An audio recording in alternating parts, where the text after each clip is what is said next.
I'm Jonathan Edwards, Media Communications Specialist with Nash County, and today I'll be your host as we break ground on the new courthouse expansion. We say farewell to County Commissioner Billy Morgan, and we'll see what's happening at this year's Farm City Breakfast. You're watching Nash County Now.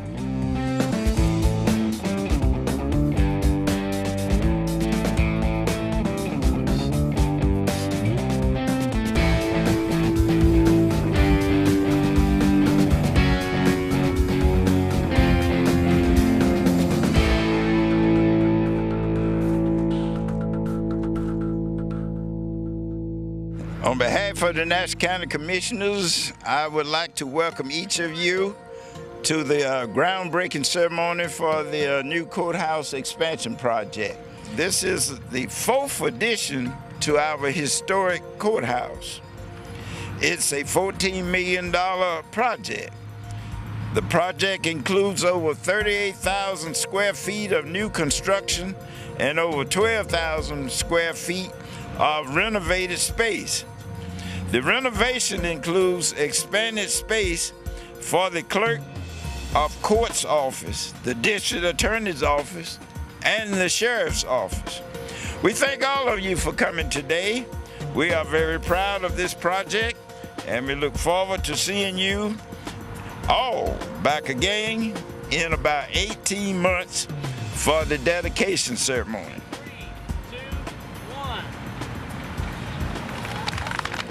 So today we had a groundbreaking for our new courthouse expansion project that we've been working on diligently for quite some time. The judicial system and the clerk's office have been pushing this project for about 10 years now, and we just have finished design. We've bid the project. Daniels was our contractor. Mosley Architects was our architect. We're finally at the point where we're ready to start digging and getting this project going. Well, it's very exciting. Going to have an addition, an expansion of the historic Nash County Courthouse, about 38,000 additional square feet. That'll bring the total square footage for the court facility to a little over 100,000 square feet. It'll be a 3-story project, 2 stories above grade, additional 2 courtrooms on the first level, 2 courtrooms on the second level, 2 for district and 2 for superior court. And then on the lower level, there'll be a connection to the existing jail facility. It'll provide an additional level of security for transfer of detainees. I think the prisoner transport was a good reason why we're doing this project. In the past, prisoners would be transported from the detention center behind me. They actually have to go through the sheriff's office, to get to the courtroom. Then they come on the backside of Superior Courtroom where judges, attorneys, everybody else is walking. Then they would walk to go to district court. They'd walk back out into a public corridor through whatever witnesses or the public or whatever they walk through to get to the courtrooms. With this underground tunnel, we'll have straight access from the detention center to the underground tunnel to an elevator that will come up in between the 2 district courtrooms and the 2 superior courtrooms. There'll be holding cells in both those floors. That prisoner, the first time he sees the public, is walking through that door with a bailiff into the courtroom.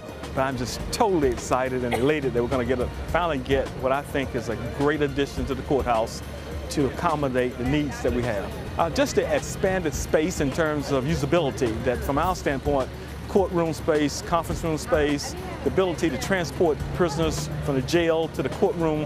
Those are just a couple of features I think that sort of stand out in my mind as things that were really, really important that go into this project. The folks from Mosley who have been great, they were fantastic.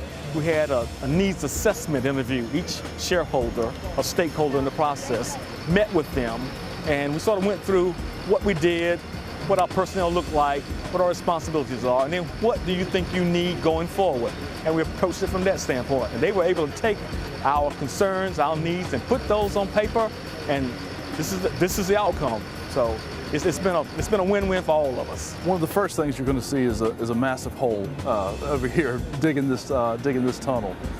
We've got to get that in place because it's underneath the building, and then we'll start going vertical. We'll get the tunnel built, put the building pad over top of that.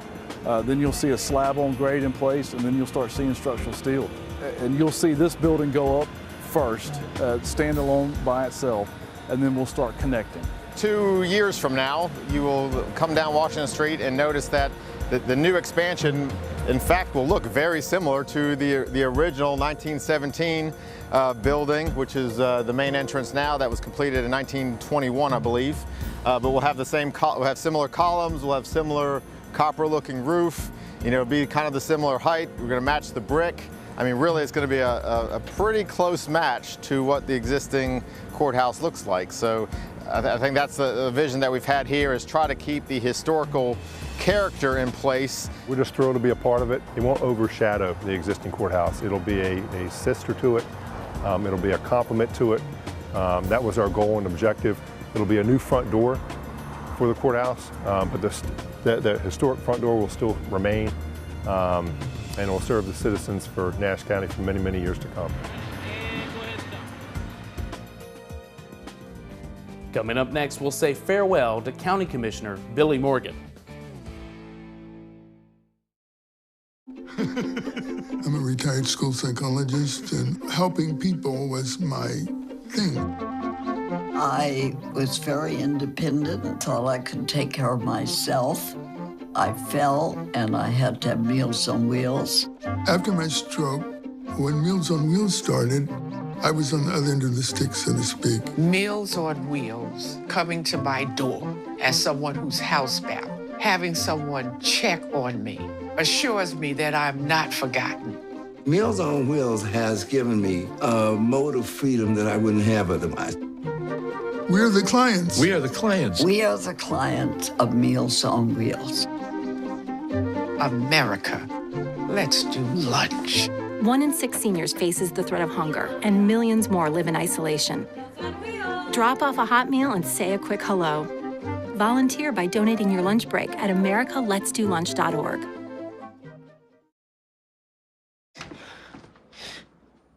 Your daughter just had her first breakup.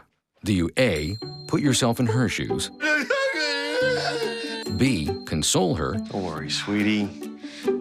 This is gonna happen a lot. Or C, find her a new boyfriend? Nice single boys. That was weird. As a parent, there are no perfect answers. But you don't have to be perfect to be a perfect parent. Thousands of teens in foster care will love you just the same. Last month was the final Board of Commissioners meeting for District 3's Billy Morgan. After almost 30 years of service, Billy is stepping down, leaving quite a legacy that Nash County will always remember. Whereas Billy Morgan was elected to serve on the Nash County Board of Commissioners in 1987 and began his service as a commissioner on February 2nd, 1987, and whereas Billy Morgan has faithfully served Nash County for over 29 years, and whereas the efforts and contributions of Billy Morgan will be long remembered and appreciated, now be it resolved that the Board of County Commissioners of Nash County hereby records its sincere respect and deep gratitude for the many years of dedicated service rendered by Billy Morgan. Adopted this the 7th day of November 2016, Nash County Board of Commissioners, signed by Fred Belfield Jr. Thank you. And ladies and gentlemen, at this time, that resolution, I want to present it to you, Commissioner Morgan. I've enjoyed working with you, and we will sure greatly miss you on this board. But you have this resolution here. You can hang it up at home and take a look at it from time to time and reflect back your contributions to Nash County. So, thank you. Thank you. Anytime you get to serve with a person that puts the heart and the soul into a job, you're gonna learn something from them if you just pay attention to them and look at the little things that they do. And yes, I learned quite a bit from Billy Morgan, absolutely. I think Mr. Morgan's strength is that he cares so much for his people, and his people know in the county that he does. He puts the people of more especially that end of Nash County, above anybody else. Well, one thing I would think that him being on that board was always actually cautioning us about spending. and that we don't need to be spending too much because it's the taxpayers that's paying for it. I don't care what way you look at it. It's coming out of the taxpayers. Even if we were spending federal grant money, you say, where did it come from? It came from the taxpayers. And he let you know it's just not about my district, your district, it's Nash County. So we have to join hands and support each other to make Nash County strong, and he really believed in that. But he supported his community well. They knew him well, and they knew that what Billy said, that he would definitely, not say he did everything he said he would do, but I tell you what, they knew he gave his best and he tried. And they understood it, they appreciated it, and they loved him for it. He will always say what he believes. He's not afraid to call you out on any issue, and not everybody can say that, but he is very honest and very straightforward, and he's always been concerned for what's best for the people and representing the people of Nash County. I have always found him to be a fair-minded individual that always puts the people first. I enjoy spending time with him away from the board.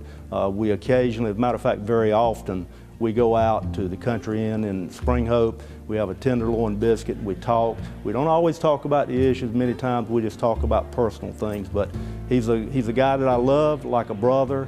I just have enjoyed spending time with him, and I've got mixed emotions about him going off the board. I do wish him nothing but the absolute best in the coming years. He had the support of the people in his district, and he certainly had the support of the county commissioners of both parties. I really respect him, and today and in the future we honor him because of his 30 years of service. This crowd right here, you don't find a group of people that's just sincere or worthwhile or will be fair with you. This county belongs to Nash County people first, foremost, and always in every occasion, not one but all of them. Thank y'all for what y'all have done and what y'all have made it.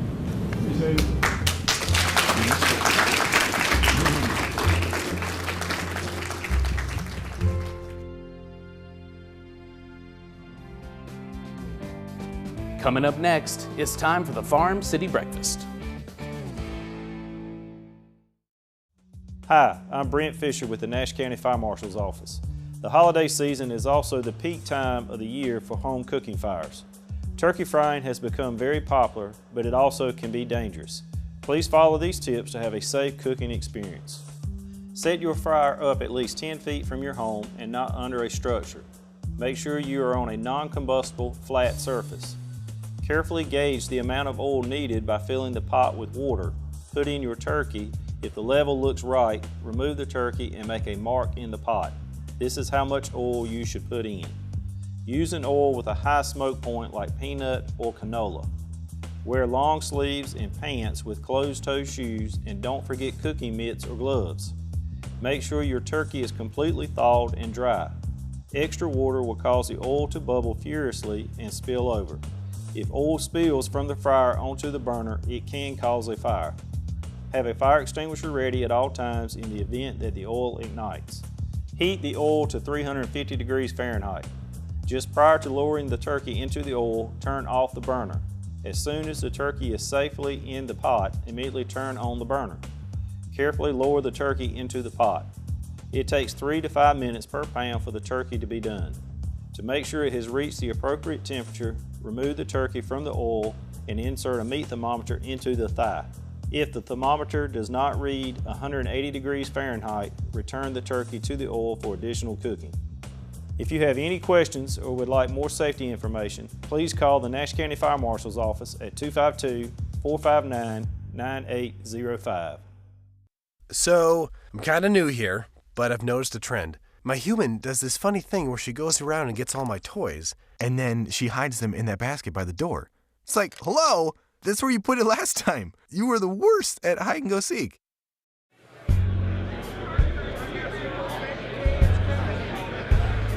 Well, today we are celebrating locally Farm City Week. And Farm City Week is an effort or a movement that's been going on for probably 25 or more years across the country. whereby towns and cities unite with rural people, and we celebrate the land and the resources we all too often take for granted. And we try to display ourselves as a coalition in one accord of what farming and what the land represents and the blessings that it provides. Every year, for a number of years now, we have enjoyed coming here to this farmers market here on Falls Road in Rocky Mount. Normally we have speakers, perhaps from Raleigh or elsewhere, who have expertise into some new concept in farming or technology or what have you. And today we will enjoy the comments of Dr. Richard Bonanno. Dr. Bonanno is the head of Cooperative Extension for NC State University, and he's also the Associate Dean of the North Carolina State University, or they call it CALS, C-A-L-S, College of Agriculture and Life Sciences. Farming been in our family since 1910. My great-grandfather had come over from Italy, bought 100 acres of land, and about 3 years after he'd been here.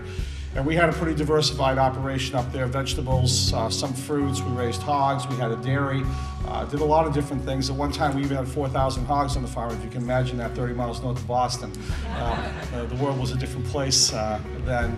Now the farm is 50 acres of fresh market vegetables, all very labor intensive. Cooperative Extension is in place to take the research information that's developed at our universities and get it into the hands of the community. Whether that's agricultural information going to farmers, whether it's leadership and youth development programs going to youth, or whether it's food and nutrition, family-oriented services going to the public. Today, it's less than 2% of our population who farm, yet they are raising enough food and fiber to feed this nation and a lot of other people around the world.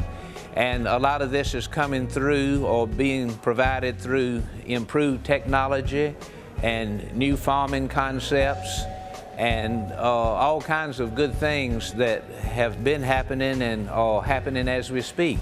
Well, the biggest issue with agriculture is that so many people are removed from the farm, sometimes by several generations. This is a state that has a huge agriculture. In fact, it's the #1 industry.